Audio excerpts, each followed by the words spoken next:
plan A doesn't work. The alphabet has 25 more letters. Hey, how you guys doing today?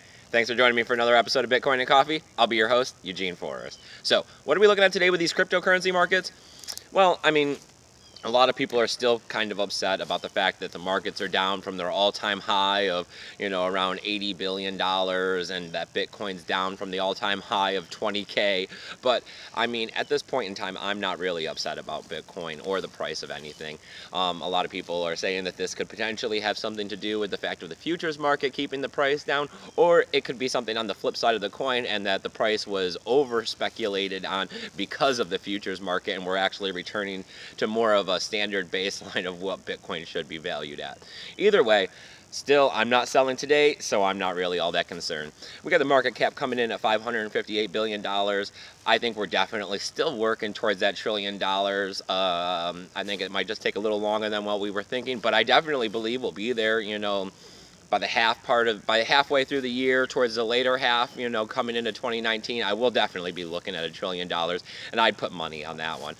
So we got about $27.8 billion traded in the last 24 hours. That's down a little bit than what we're usually looking at, but I mean, Sundays are kind of slow, and it's a little early here on Monday morning, so there's still lots of time for the prices to pick up and movement to get going today. We're looking at the BTC dominance coming in about 34.7%. I'm all right with that. I know it's down. People are talking about the flippening and all these other things, and how the altcoins and the next third tier generation are going to be taking over Bitcoin, and is Bitcoin going to be the one?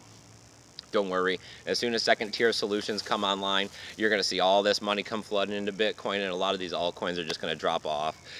So, what do we got for price? Well, we got BTC coming in about $11.5 thousand today. That's down about 4.8%. As I look through the market, yes, I'm seeing another day of red.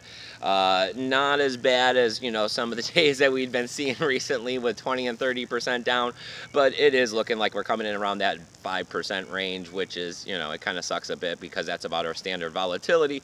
So some of us are losing value today, but I know that we'll be seeing green sooner rather than later. We got Ethereum coming in on the other side of $1,000 at $1,054, down about 3.8%. Not too much of a big deal there. We got Ripple coming in at $1.36. That's down 7.3%. I mean, with the fact that they were under $1 for so long and then spiked up to $3, coming in at $1.36, that's really not all that bad. And we got Bitcoin Cash coming in at $1,729. That's down 6.4%. And I always got to talk about Steem because I think that's one of the best platforms out there that's actually working in cryptocurrency, for the fact that you can get on there and pretty much anyone can do it, and start making cryptocurrency and start posting, because social media is one of the biggest things, and everybody's doing it anyways. So why not make free crypto? I mean, I've been doing it here for a little over a year now, and you can check out my wallet. You can see what's going on with it. You can see that the price of Steem and Steam-backed dollars have been escalating. So, I mean, please come over, upvote my post. It's one of the best things you can do for me.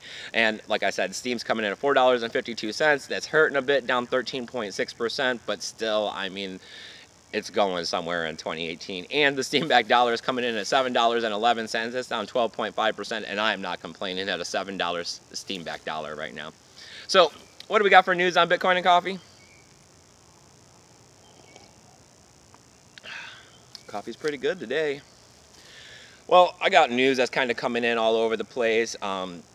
Everybody's still going on with the Korea thing. There was the FUD that they were going to be, banning cryptocurrencies, was kind of driving the price down, or people thought it was driving the price down. Well, now we're hearing today that in Korea, the cryptocurrency exchanges are going to be sharing user transactions with the bank, as part of the law and everything, and that's going to be happening later on this month, or possibly into early next month. It's just going to be part of how things are. The government is not going to allow countries and cryptocurrency and all this stuff to go unregulated. They're going to want to know what's going on. They're going to want to keep track of it. That's why privacy is going to be one of the next big things here in 2018 and 2019. But as always, you know, the government is always hot on our heels with regulation and taxation, so they're going to want to know this stuff. So that's why they're trying to make it so that the cryptocurrency exchanges have to share their transactions with the bank so they can keep track of what's going on with the value and how they can go ahead and tax it and who has it and all that good stuff. I'm sure that we'll be seeing more of this stuff in other places as time moves on. So, all right, next up we're seeing GDAX, the subsidiary of Coinbase. It's pretty much their exchange. I'm sure you know what I'm talking about. January 24th at around 2 a.m. Pacific Standard Time, they're going to start trading Euro and Bitcoin Cash. You know, this is going to help the people in Europe since they're not going to have to exchange euros into Bitcoin and then exchange it against Bitcoin Cash. They'll just be able to go back and forth like us American counterparts here and just be able to trade our US dollars. Versus the Bitcoin Cash, if you're a day trader or weekly trader or whatever you're doing with the trading and you're not just a hodler. So the next piece of information is more of that same stuff that is one of my pet peeves that I'm constantly out here trying to talk about: hacking, keeping your wallet safe, why you need a hardware wallet. I know you can't go out and get a hardware wallet for IOTA, but apparently IOTA is reporting about $4 million has been hacked. We're looking at this as being malicious websites that are creating fake seed generators where the accounts and the numbers and the seeds have already been saved. So they're just going back later and taking the people's funds. I mean, this is a little bit users' fault, but at the same time, so many people are new on cryptocurrency that they still aren't understanding exactly how these things work. So it's hard to put all of the blame on them completely. And IOTA being a newer technology, these wallets are just being developed, and there's such a mad rush because of the price increases that it's just a sad situation of unexperienced users trying to go ahead and get in on a new cryptocurrency to make money and trying to learn how to take care of it properly by putting it in a wallet and not leaving it in an exchange, and eventually getting ripped off over this situation. And these are the things that always sadden me and why I started creating Bitcoin and Coffee. So I mean, please, as always, I have my free help desk service out there at eugeneforrest20@gmail.com. If you have questions and you're new to cryptocurrency and you're trying to figure stuff out, just shoot me an email. I'll help you as much as I possibly can, and if I can't help you, I'll find someone who can. Because I mean, one of the worst things about cryptocurrency is getting ripped off in the beginning and then having to stick through it and continue to keep going because you know that this stuff is going to be so revolutionary. All right, the last thing I got up here is that Nvidia, the graphic card company, they're kind of saying that they want their graphics cards to go more towards gamers and less towards cryptocurrency mining.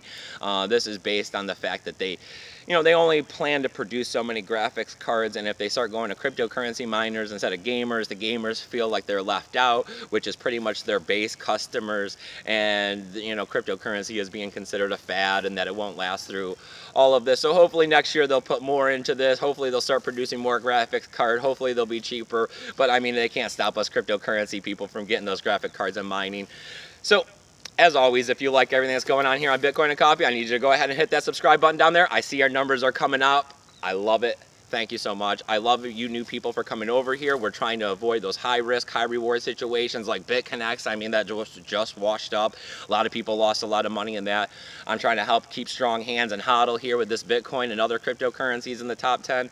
And I got all kinds of tools, affiliate codes, links down there below to help you. If you got more than $500 in cryptocurrency, you need to get yourself a hardware wallet. I don't know what you're thinking if you don't have one already.